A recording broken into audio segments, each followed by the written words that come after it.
माननीय सदस्यगण प्लीज, अखिलेश जी इनको बिठाइए प्लीज, एक मिनट बैठिए बैठिए, प्लीज सुनिए, बैठिए मणिकम जी बैठिए। माननीय सदस्यगण,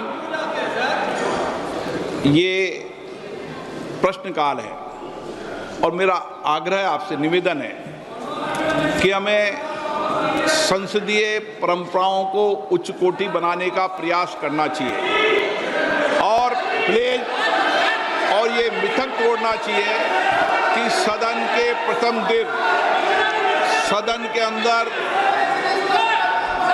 व्यवधान पैदा होगा।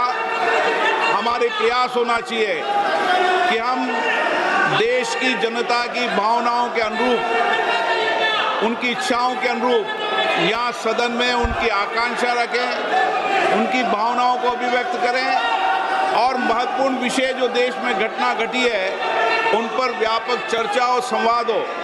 इस मिथक को तोड़ना ही चाहिए। मेरा आग्रह आपसे, सदन को आप प्रश्नकाल के बाद प्रश्नकाल जो भी विषय होता है प्रश्नकाल के होते हैं आप नोटिस दीजिए। ये अखिलेश जी आप सभी सदस्यों उधर तख्तियां लेके नहीं आए। नो, मैं आपको प्रश्नकाल के बाद सब विषयों पर चर्चा करूं। प्लीज बैठिए बैठिए। नो, ये तरीका उचित नहीं है। सदन के पहले दिन सदन चले, अच्छी चर्चा हो, व्यापक चर्चा हो। मैं सभी सदस्यों को पर्याप्त समय, पर्याप्त अवसर दूंगा। सदन नियमों प्रक्रियाओं से चलता है। प्रश्नकाल के बाद प्लीज बैठिए। नो, प्रदीप पुरोहित जी। मैं क्वेश्चन नंबर 1 पे जो माननीय मंत्री जी ने जो उत्तर दिए हैं, मैं उनको धन्यवाद देता हूं। व्यापक मात्रा में उनका उत्तर हमको भेजे हैं। मैं मोदी जी को भी धन्यवाद देना चाहता हूं, हमारा यशस्वी प्रधानमंत्री, इसलिए कि मोदी जी सबका साथ सबका विकास का जो नारा देके 2014 में देश चलाने की शुरुआत किए। कहीं भी कोई स्टेट में कोई भी सरकार हो, कोई भी गवर्नमेंट हो, उसका कोई मतलब मोदी जी नहीं रखते हैं। कोई भी 2014 से 2019 तक उड़ीसा में बिजू जनता दल का सरकार था, फिर भी केंद्र सरकार मोदी जी का सरकार पर्याप्त अर्थ उड़ीसा को दिया था। और इसी बारे में क्वेश्चन नंबर 1 के संदर्भ बारे में मैं ये माननीय मंत्री जी से पूरक प्रश्न ये पूछना चाहता हूँ। माननीय मंत्री जी, चूंकि सरकार खेलो इंडिया और राष्ट्रीय खेल विकास निधि NSDF जैसी मांग आधारित योजनाओं के माध्यम से राज्यों को प्रयासों को सफलतापूर्वक पूरा कर रही है, क्या मंत्री महोदय कृपया यहाँ बताने का कष्ट करेंगे कि इन योजना के अंतर्गत स्वीकृत खेल परियोजना की निगरानी और पारदर्शिता की सुनिश्चित करने के लिए मंत्रालय क्या कदम उठा रहे हैं, विशेषकर उड़ीसा राज्य के प्रसंग में? माननीय मंत्री जी,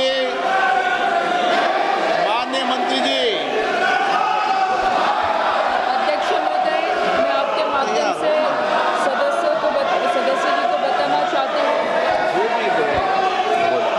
कि उड़ीसा के राज्य में खेलो इंडिया के माध्यम से हमने लगभग 15 जिलों में खेलो इंडिया के सेंटर दिए हुए हैं।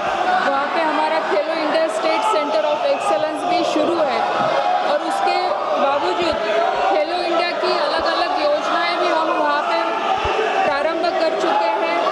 और मुझे लगता है कि खेलो इंडिया के माध्यम से जो हर डिस्ट्रिक्ट में जो सेंटर हमने दिए हैं, सेंटर के मतलब डिस्ट्रिक्ट के अनुसार से वहाँ पे हर खेल की शुरुआत हो चुकी है और अगर कुछ अलग उनकी अपेक्षा होगी तो हम जरूर पूरी करेंगे।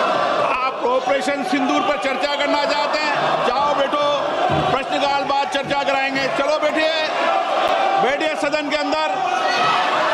हाँ, हर चीज का जवाब देगी सरकार, हर चीज का सरकार ने काम जवाब देंगे। बैठिए आप।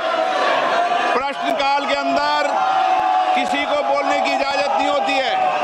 माननीय सदस्य प्लीज बैठिए। पूरक प्रश्न दो।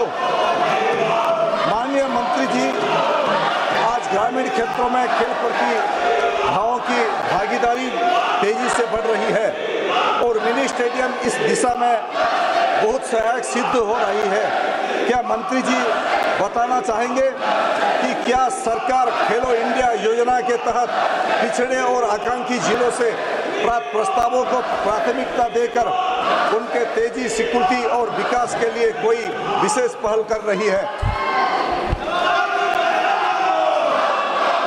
मैं माननीय सदस्य जी को बताना चाहूँगी कि जो मिनी स्टेडियम के बारे में उन्होंने यहाँ पे पूछा है वो राज्य सरकार का विषय, और जो छोटे स्टेडियम है वो राज्य सरकार के माध्यम से पूरे किए जाते हैं। जो केंद्र सरकार के माध्यम से जो बड़ी मांग जो आती है, जो स्टेट गवर्नमेंट को जो सपोर्ट के लिए लगता है, वो राशि हम वहाँ पे उपलब्ध करवाते हैं। लेकिन जो डिस्ट्रिक्ट में जो छोटे सेंटर जो चाहिए वो राज्य सरकार के माध्यम से पूरे किए जाएंगे। Doctor Amar Singh, no. आप प्रश्नकाल जैसे महत्वपूर्ण विषय पर जवाब मांगते हो, सरकार जवाब देने को तैयार है। ये सदन है, नारेबाजी करने के लिए आप सदन के बाहर जाओ। सदन में नारेबाजी करना उचित नहीं है। सदन में नियमों से सवाल उठाओ, सरकार जवाब देगी। प्रश्न संख्या 3 विजय कुमार दुबे।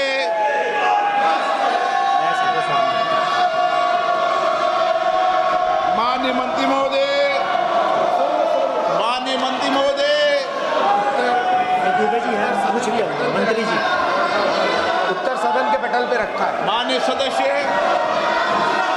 माननीय अध्यक्ष जी, आपके माध्यम से मेरा माननीय मंत्री जी से प्रश्न है।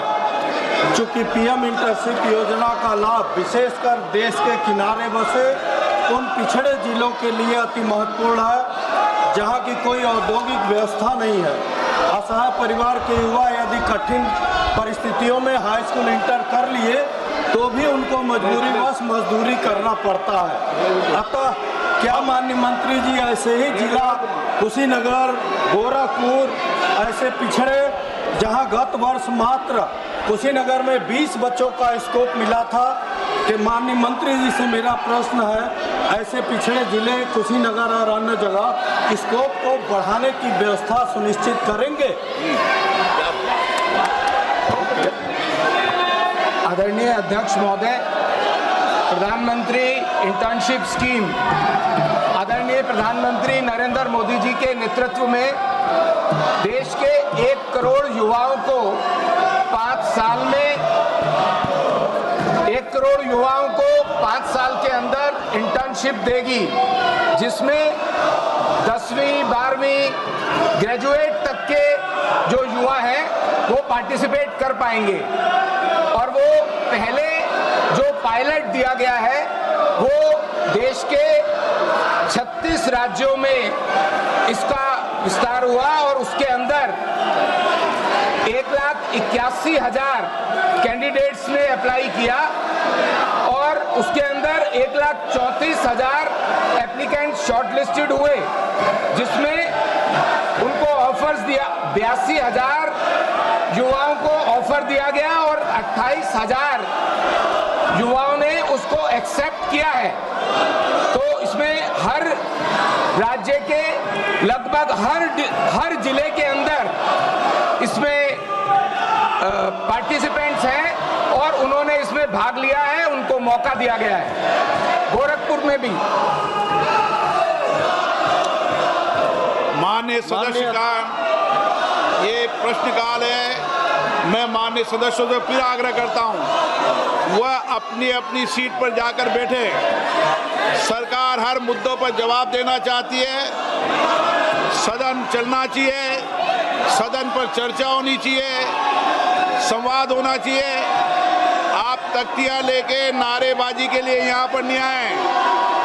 सदन नियमों प्रक्रियाओं से चलता है। नियम प्रक्रिया में उठाए गए हर मुद्दों के पर चर्चा होगी। आप प्रश्नकाल नहीं चलने देना चाहते, आप सदन नहीं चलना चाहते, सदन की कार्रवाई आज 12 बजे तक के लिए स्थगित की जाती है। प्रभातखबर.com, विश्वास वही, रफ्तार नहीं।